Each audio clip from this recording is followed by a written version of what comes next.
అగ్రరాజ్యం అమెరికాలో అక్రమ వలసదారుల ఏరివేత మానవత్వాన్నే మంటగలుపుతోంది. ఇమిగ్రేషన్ అధికారులు అనుసరిస్తున్న అనాగరిక పద్ధతులు ఇప్పుడు ప్రపంచవ్యాప్తంగా విమర్శలకు దారితీస్తున్నాయి. ఈ క్రమంలో అభం శుభం తెలియని 5 ఏళ్ల చిన్నారి అరెస్ట్, ఇమిగ్రేషన్ ఆంక్షల పేరుతో అధికారులు అనుసరిస్తున్న తీరును తెరపైకి తెచ్చింది. దీంతో ఇమిగ్రేషన్ అధికారుల వ్యవహార శైలిపై తీవ్రస్థాయి విమర్శలు వస్తున్నాయి.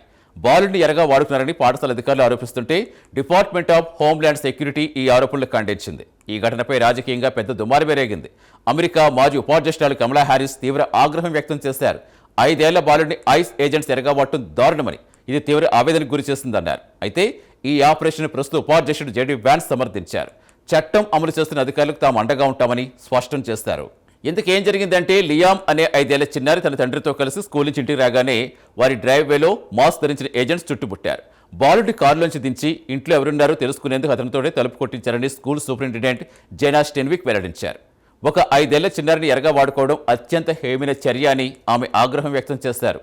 ఆ సమయంలో అక్కడే ఉన్న మరో వ్యక్తి బాబుని తన వద్ద వదిలి వెళ్ళమని వేడుకున్నా అధికారులు వినకుండా బాలుడిని, తండ్రిని టెక్సస్లో డిటెన్షన్ సెంటర్కు తరలించారు.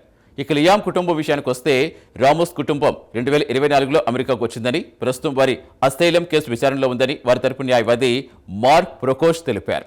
వాళ్ళేం నేరస్తులు కాదని, ప్రభుత్వం అడిగిన ప్రతి నియమం పాటిస్తున్నారని, 5 ఏళ్ల పిల్లాడిని నేరస్తులు చూడటం అమానుషమని ఆవేదన వ్యక్తం చేశారు.